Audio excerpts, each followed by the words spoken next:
Muy buenos días, hermanos. Buenos días.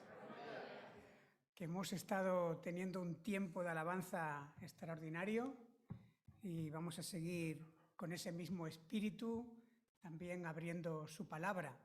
He visto antes por allí a nuestro hermano Faustino, así que muy bienvenido. Nos alegramos de verte y dentro de un mes, si Dios quiere, nos verás por allí, porque se celebra el 100 años de la iglesia en Orense, en Bonome, y 75 años en una de las hijas, en Festa. Así que me han invitado a esos cultos especiales y si Dios quiere, pues estaremos allí compartiendo la palabra.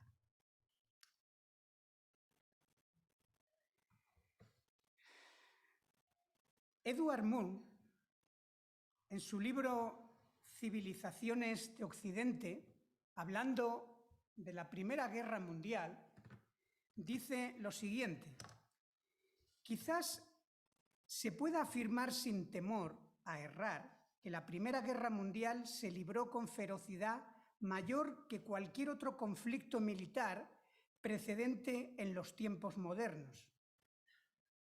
El empleo de gases venenosos, ametralladoras, lanzallamas y balas explosivas cobró un precio en vidas y en heridas horribles sin precedente ni siquiera en las campañas más largas de Napoleón.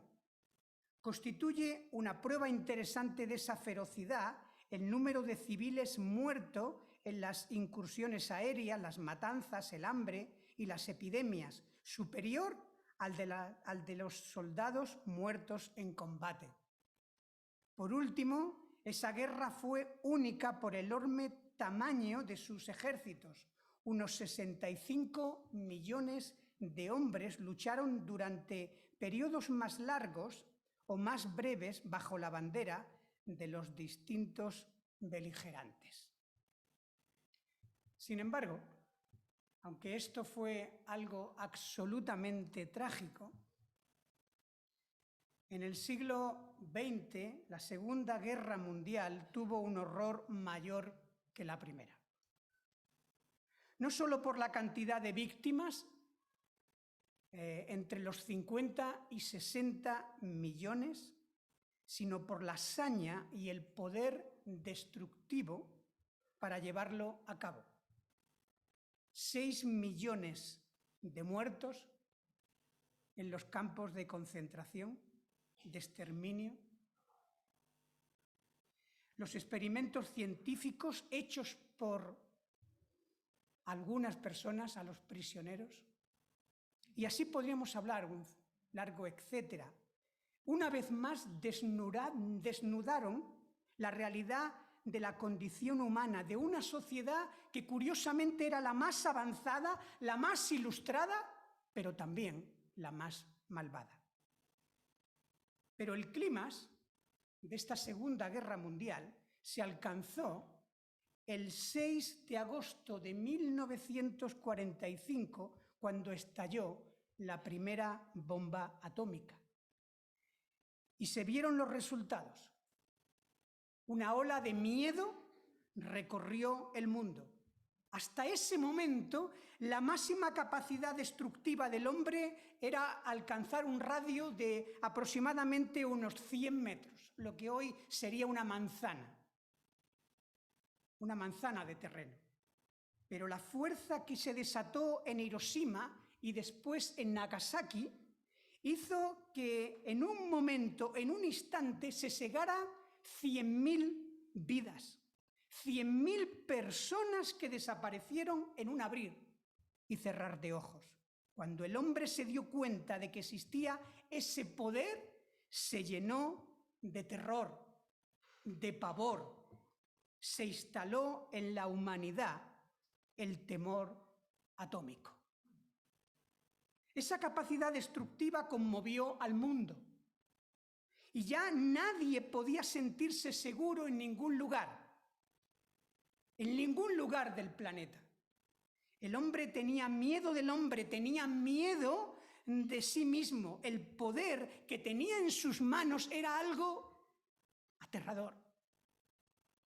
El escritor francés, el existencialista Gabriel Marcel, en su obra Los hombres contra lo humano, definió de esta forma la situación. Hoy comenzamos a vivir a la intemperie.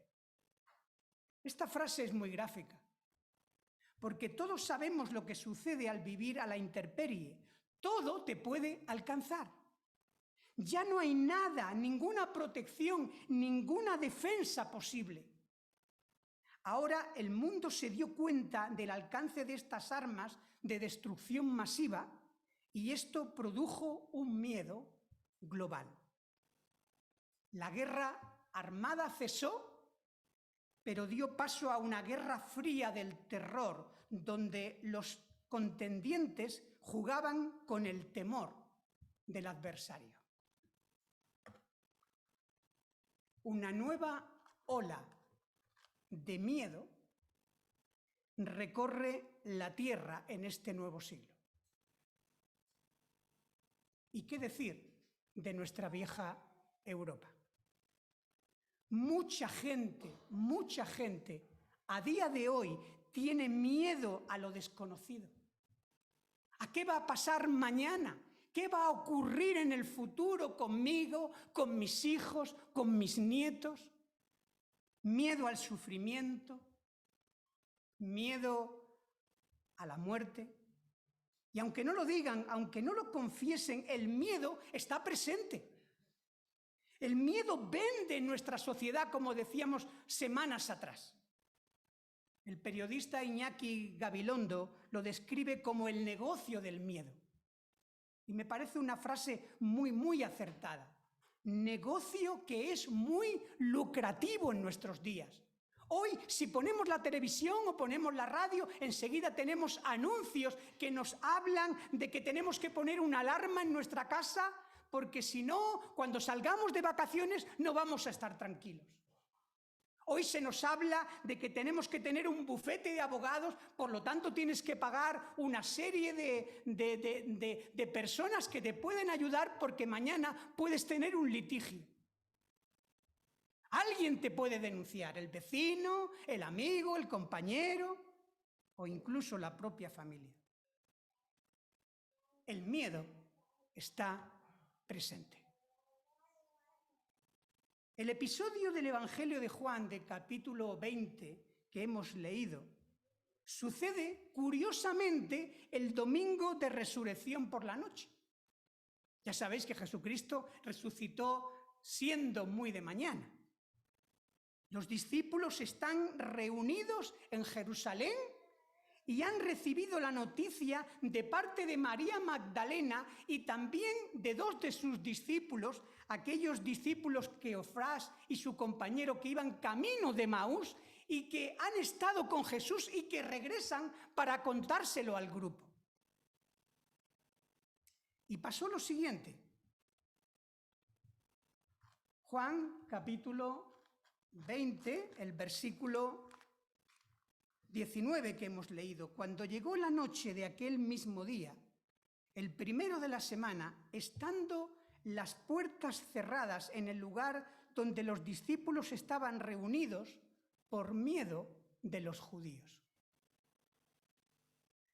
Aunque todos los evangelistas, tanto Mateo, Marcos, Lucas y Juan, recogen este episodio, este suceso, el Domingo de Gloria, es Juan y Marcos los que nos describen el estado anímico, el estado emocional e incluso espiritual que vivían los discípulos, dejándonos ver cómo estaban sus corazones en ese momento. Dice que los discípulos estaban reunidos a puerta cerrada por miedo. La pregunta se hace obvia. ¿Qué es el miedo? Bueno, es una perturbación, te dirá la RAE, del ánimo que llena el alma de la persona por un miedo imaginario o real. Yo recuerdo que siendo niño, en aquel momento había una serie, cuando yo todavía era muy niño y que le gustaba verla a mi prima. Seguro que los que ya tenéis alguna edad os acordaréis de una serie de Narciso Ibáñez Serrador, Historias para no dormir. Uno, cuando acababa de ver esa serie, se iba a la cama, abriendo todas las luces, miraba detrás de la cortina del baño e incluso debajo de la cama, por si alguien se había escondido allí. Es decir, se había soltado la imaginación, como alguien la ha definido, la loca de la casa. Y cuando la loca de la casa se suelta, hace locuras. También recuerdo cómo me afectó ver la película La cabina. No sé si os recordáis, y si no lo recordáis, ahora que tenemos tantos medios, podéis verla. Fue además una película que ganó un montón de premios internacionales, era de Antonio Mercero, y el protagonista era José Luis López Vázquez, un hombre que entraba en una cabina telefónica, de las que ya prácticamente no hay, y se quedaba allí y no podía salir. Cuando yo me tenía que meter en una cabina, aunque fuera incluso con mi madre o con alguien, a mí me daba terror. ¿Y si nos quedamos aquí encerrados? A veces el miedo es imaginario, pero hay miedos que son reales. Aquí, la vida de los discípulos está en juego. Su vida corre peligro. No tienen un miedo imaginario, es un miedo palpable, es un miedo real. Pero fijaros bien, fijaros lo que es el miedo, porque en el supuesto de que lo que estuvieran viviendo no fuera real, les afectaría de la misma manera. Eso lo saben muy bien los psicólogos, los especialistas. Da igual que sea real o que sea imaginario, pero ¿cómo nos afecta? A tal punto que llega a condicionar toda nuestra existencia. Cuando el miedo toma el control de la persona, desaparece el ánimo, la paz, el gozo y también la esperanza, claro está. Eso es lo que reinaba en la vida de los discípulos en ese momento. Los discípulos de Jesús estaban aterrorizados. ¿Por qué? Porque tenían miedo. Hacía 3 días que se habían llevado a su maestro y lo habían crucificado. Lo habían humillado, escupido, le habían flagelado y lo habían crucificado como un malhechor. Tenían el testimonio, sí, de otros discípulos que Jesús había resucitado, pero ellos seguían teniendo miedo a las autoridades judías. Eran conocidos por la gente sabía que ellos eran discípulos de Jesús. La gente se había quedado con sus caras. Y si habían hecho eso con el maestro, ¿qué no harían con sus discípulos? Tenían temor de que en cualquier momento el poder religioso o el poder político vinieran a ellos para apresarlos. Y por eso dice Juan que atrancaron la puerta por miedo a los judíos. No a todos los judíos, sino a las autoridades judías. Se encerraron en aquel aposento por temor a lo que pudiera sucederles. Los discípulos habían gestado ese miedo durante mucho tiempo. Uno lee el Evangelio y puede ver que cuando Jesús les anunció que iría a Jerusalén, mucho tiempo antes, ellos se llenaron de temor porque sabían el encono que había en los escribas y fariseos con el maestro y trataban de cambiar sus planes. Mirad, por ejemplo, en Mateo capítulo 16, versículo 21 y 22. Desde entonces comenzó Jesús a declarar a sus discípulos que le era necesario ir a Jerusalén y padecer mucho de los ancianos y de los principales sacerdotes y de los escribas y ser muerto y resucitar al tercer día. Pero cuando dijo esto, Lo primero había eclipsado lo último. Entonces Pedro, tomando la parte, ¿te imaginas la escena? Lo toma aparte, le dice, ven maestro, que quiero hablar contigo. Y comenzó a reconvenirle, diciendo, Señor, ten compasión de ti, de ninguna manera esto te acontezca. Pedro quería acabar con esos planes suicidas del maestro. Jerusalén es una ciudad muy peligrosa, pero Jesús dijo, vamos. Es muy curioso, es de verdad que muy significativo cómo es cada uno de sus discípulos, como somos cada uno de nosotros. Dice que uno de los discípulos exclamó una frase, Tomás, que es muy reveladora de cómo somos.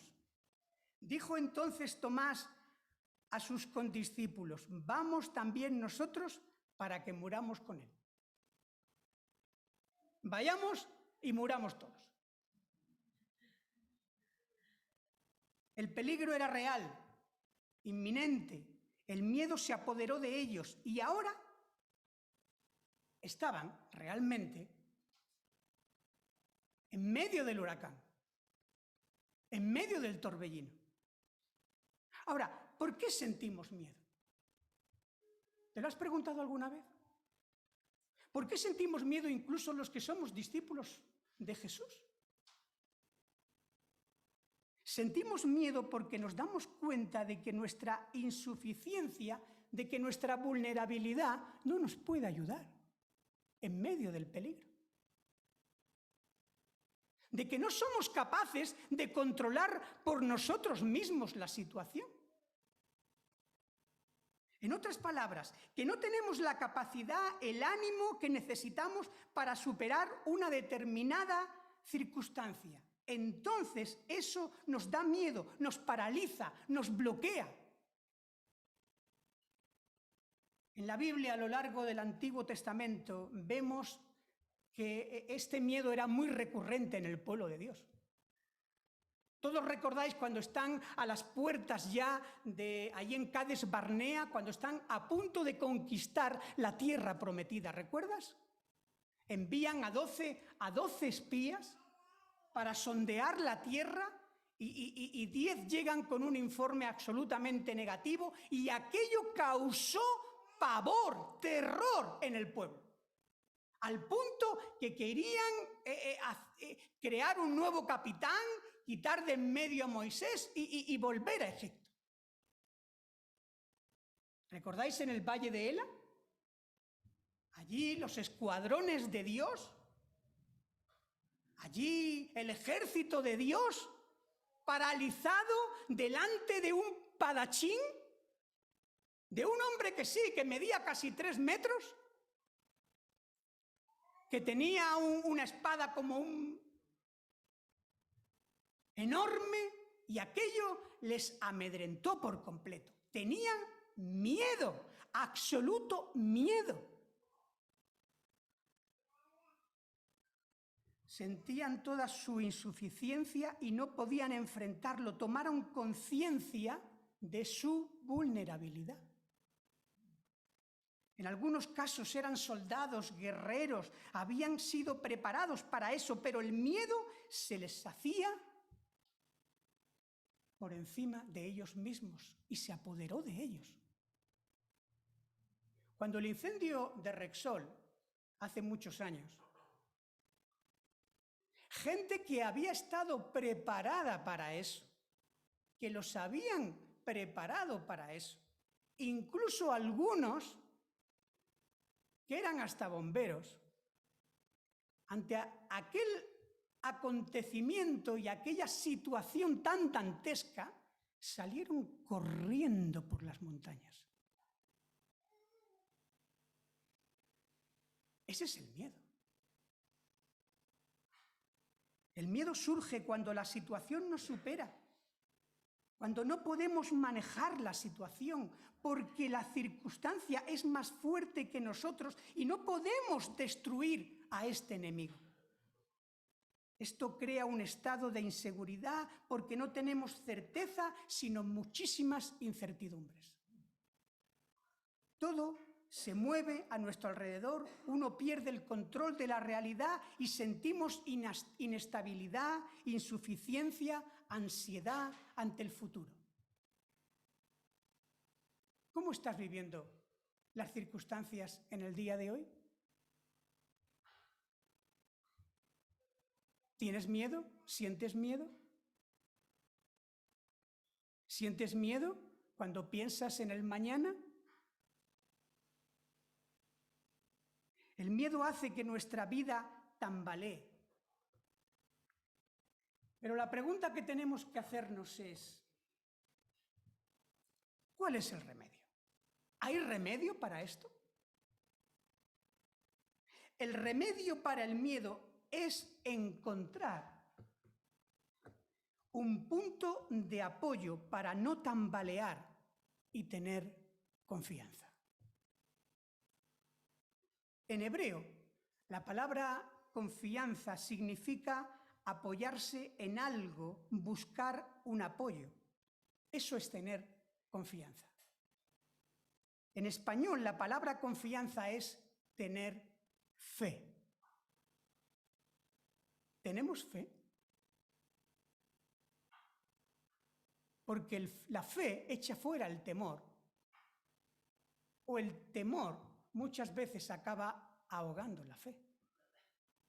Es muy curioso porque en el pasaje paralelo de Juan 20, en Marcos 16, en el versículo 14, dice lo siguiente: finalmente se apareció a los 12, a los 11 mismos, estando ellos sentados a la mesa, y les reprochó, los reprendió.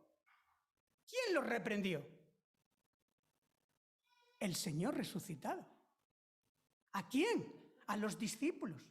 ¿Por qué? Por su falta de fe, por su incredulidad y dureza de corazón, por su obstinación, porque no habían creído a los que habían visto a Cristo resucitado.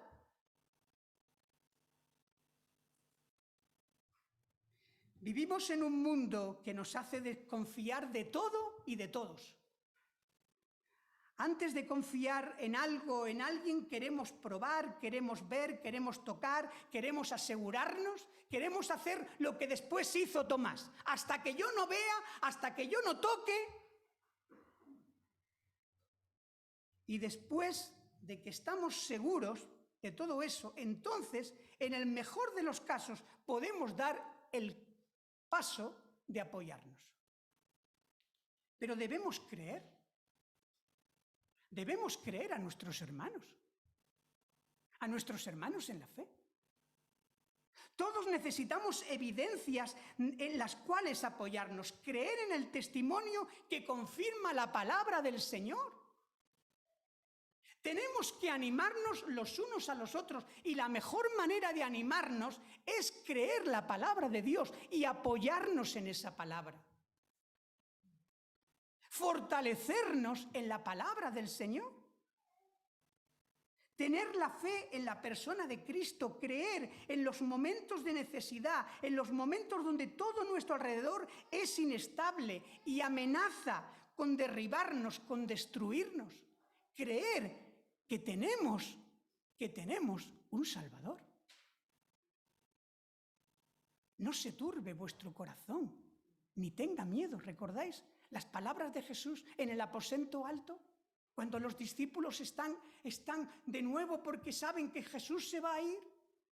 No se turbe vuestro corazón. ¿Creéis en Dios? ¿Creed también en mí?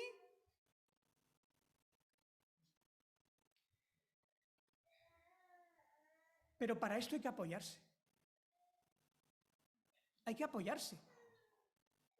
No en algo, sino en alguien. ¿Recuerdas al joven rico? Aquel joven rico que se acercó a Jesús, que decía que quería seguirle, pero él se consideraba muy perfecto. Y vemos que a la luz de la Escritura nos dice que confiaba en su riqueza, hasta había puesto en su fortuna económica toda su confianza. Por eso Jesús le pidió a él, y solo a él, lo que le pidió. No le dijo a los demás que para seguirle tenían que abandonarlo todo y dejar todos sus bienes. No se lo dijo, solo se lo dijo a él. ¿Por qué? Porque sabía dónde este joven había puesto su confianza. La fe se entrega y se apoya en Dios. Y si quieres ser discípulo mío, tienes que confiar en mí, no en tu riqueza. La elección era seguir a Jesús y escoger o las riquezas o escoger al Señor Jesús. Y él se aferró, se apoyó en sus bienes materiales, y eso fue lo que al final le apartó de Jesús. ¿Y recordáis cómo se fue? ¿Recordáis cómo se fue? Triste. Tenemos que poner nuestra confianza en un lugar seguro. No en algo, vuelvo a repetirlo, no en algo, sino en alguien. En alguien que sea autosuficiente, que tenga el poder para sostenernos. No puedes confiar, por mucho que quieras a tu marido, puedes confiar en tu marido, en tu esposa, puedes confiar en ciertos de algunos de nosotros. Bueno, está bien, pero eso no es un punto de apoyo firme. Tenemos que confiar en alguien que sea todopoderoso, que tenga todo el poder para sostenernos y que su suficiencia pueda socorrernos en nuestras debilidades. Por eso puede decir el autor de Hebreos: acerquémonos confiadamente al trono de la gracia para alcanzar el oportuno socorro. ¿Ante quién? Ante aquel que es el sumo sacerdote. No. Es mucho más que un sumo sacerdote. Es aquel que realmente está dispuesto a socorrernos porque está a la diestra de Dios, intercediendo por nosotros. Tenemos que acercarnos a ese alguien que puede realmente, en medio de la incertidumbre de la vida, en medio de nuestro miedo, darnos seguridad, esperanza en estos momentos de crisis. Tenemos que poner nuestra fe y nuestra confianza en Jesús. Hermanos, nosotros los cristianos no podemos vivir como viven los gentiles, como viven aquellos que no conocen al Señor. Nosotros tenemos un Padre.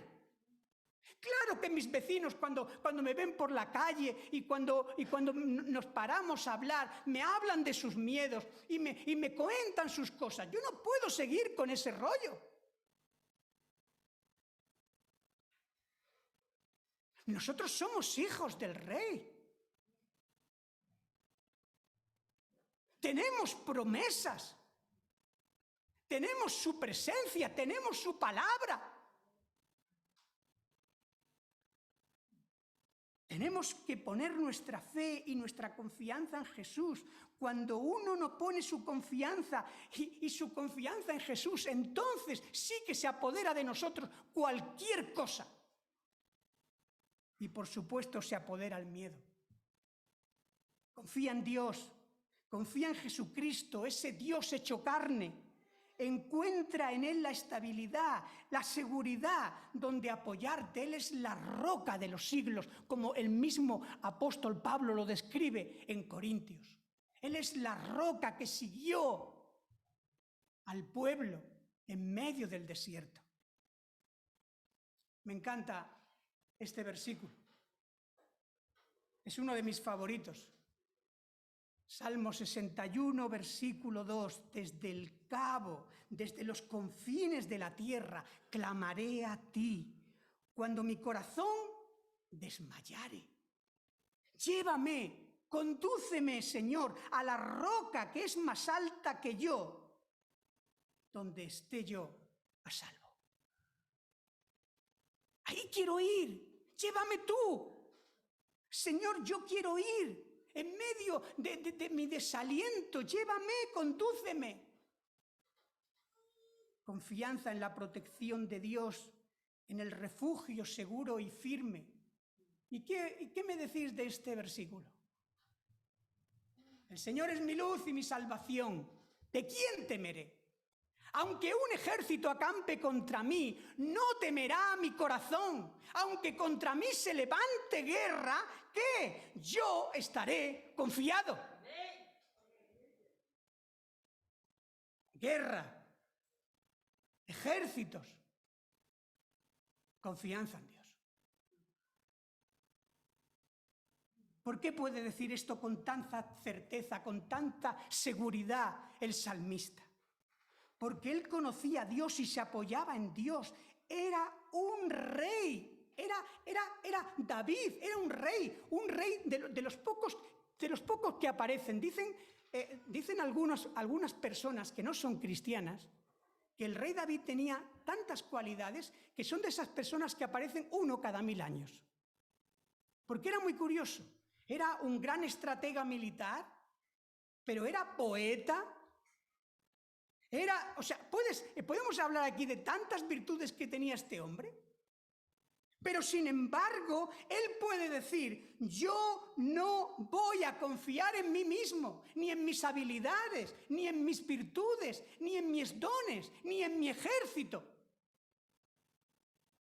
Yo me apoyo en el Señor de los ejércitos, yo espero en Dios, no temeré mal alguno, yo en ti estoy confiado. ¿Qué es lo que nosotros tenemos que hacer hoy? Recuerda que los discípulos estaban temerosos con un miedo que llenaba cada rincón de su cuerpo. Habían cerrado y atrancado la puerta por el miedo y de pronto, en ese lugar apareció Jesús.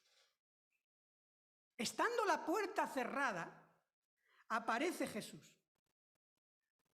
Y cuando Jesús se hace presente, todo cambia. Todo cambia. No cambian las circunstancias, no te engañes. Cambias tú. Estando la puerta cerrada, aparece Jesús. Y notar que lo primero que dice fue, paz a vosotros.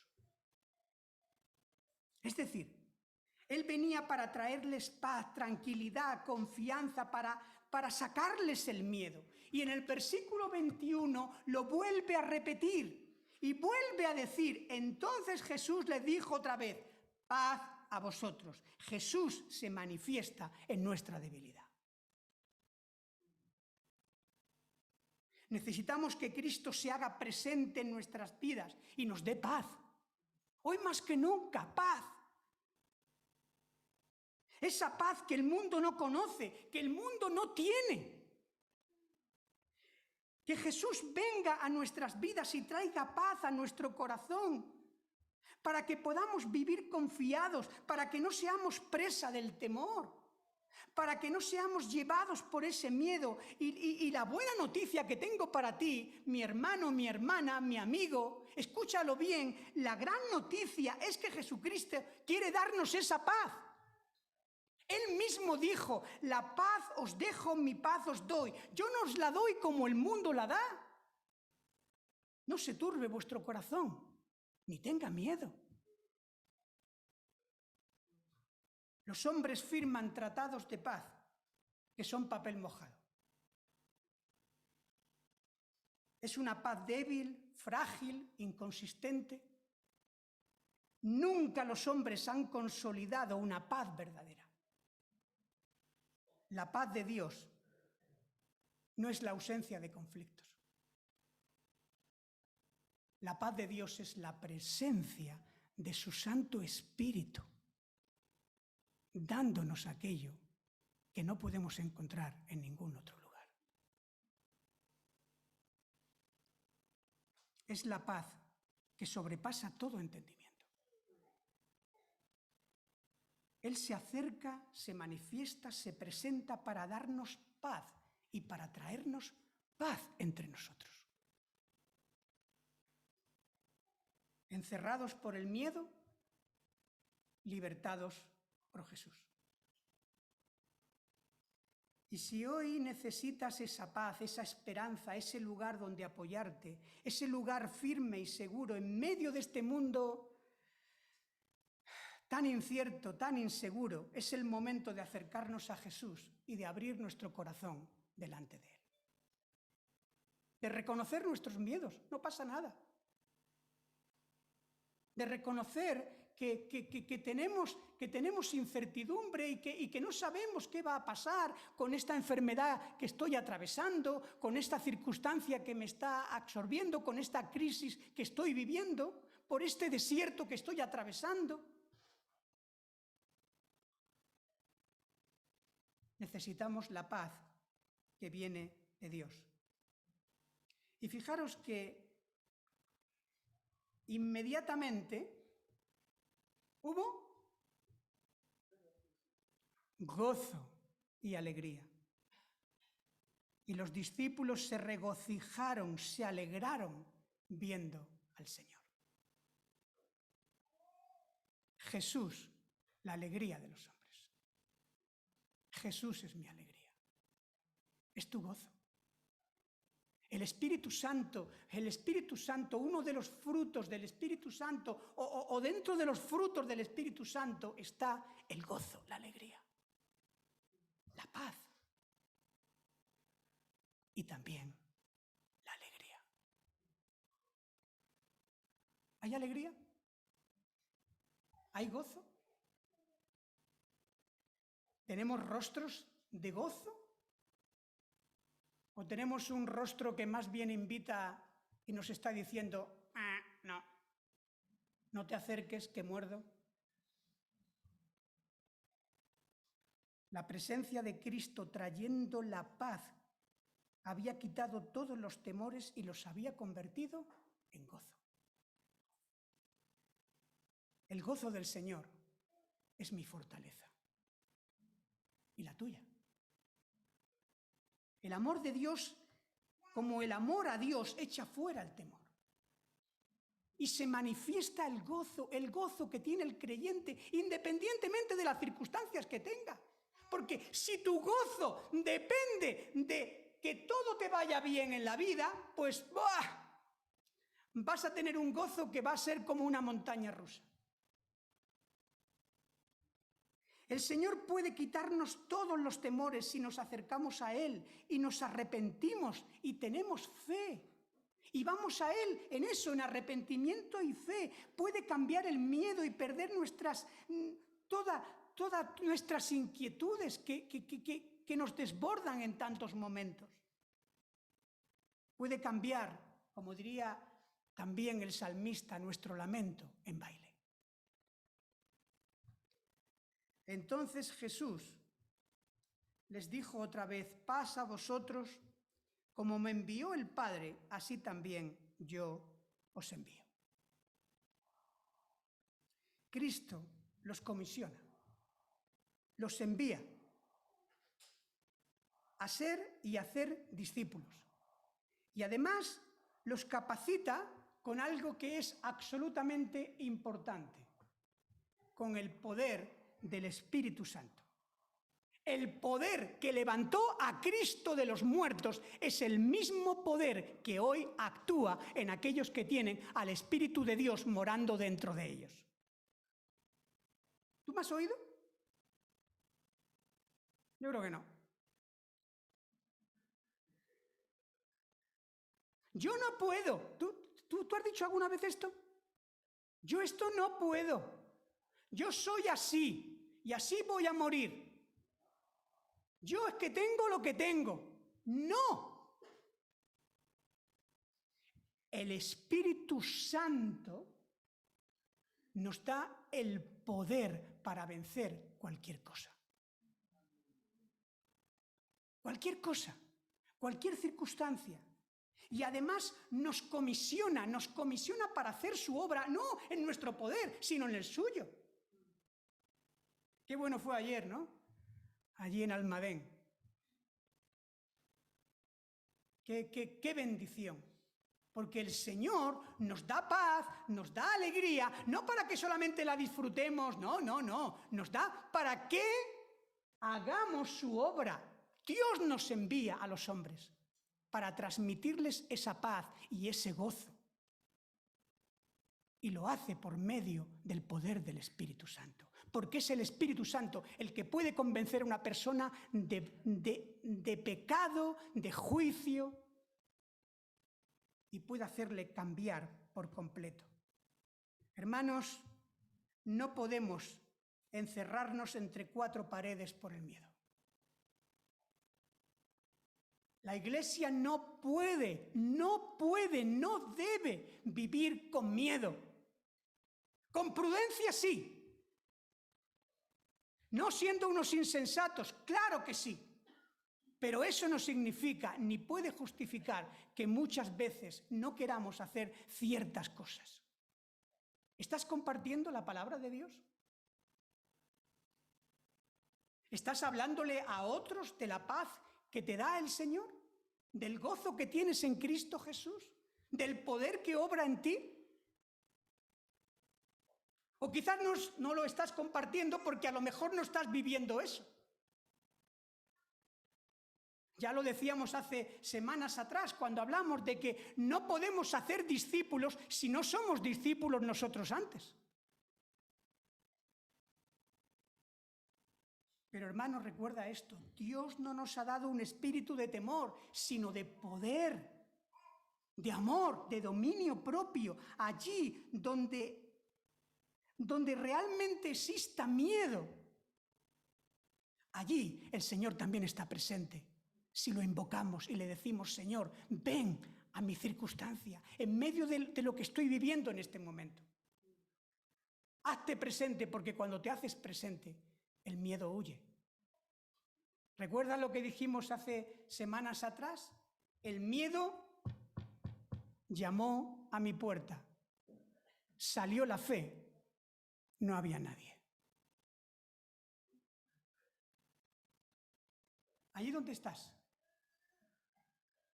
Allí donde estás. Te pido que por un momento inclines tus cabezas.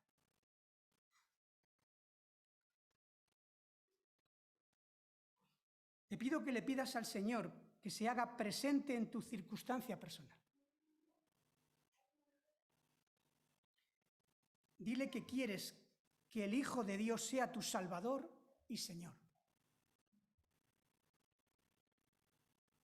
Que se haga presente en tu realidad. Que se haga el Rey de tu vida. Cristo es la roca de los siglos, el apoyo poderoso de nuestra fe. Él puede sostenernos y es un apoyo seguro y firme que puedo tener en mi vida. Y quiero empezar realmente a andar por fe y no por vista. El pueblo de Dios en nuestros días necesitamos andar por fe.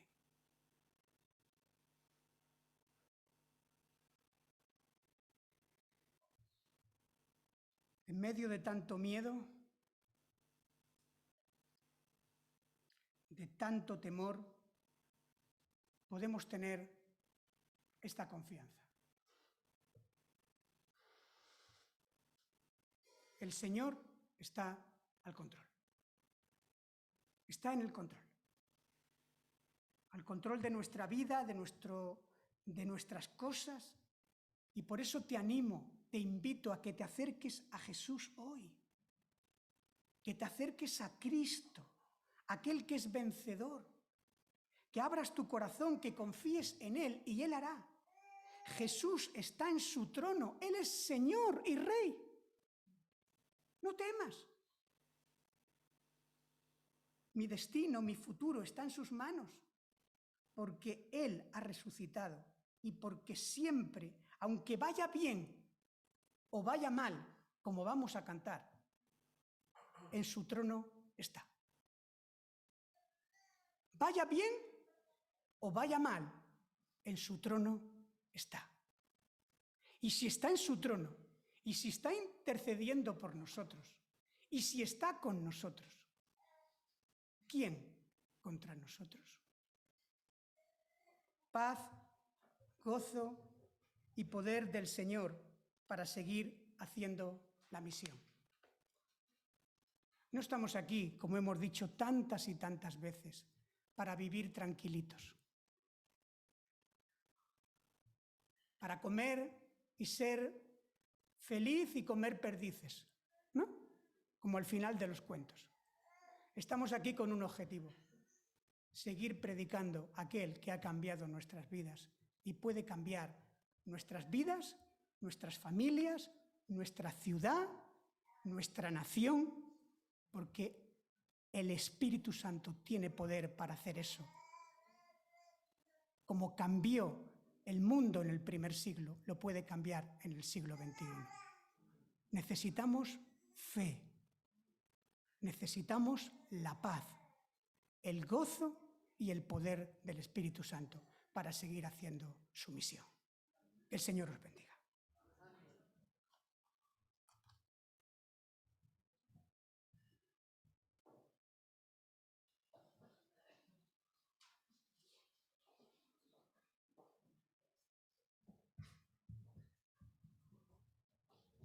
Muchas gracias, Evelio. Y precisamente, pues como queremos manifestar ahora ese gozo, cantando una canción que se llama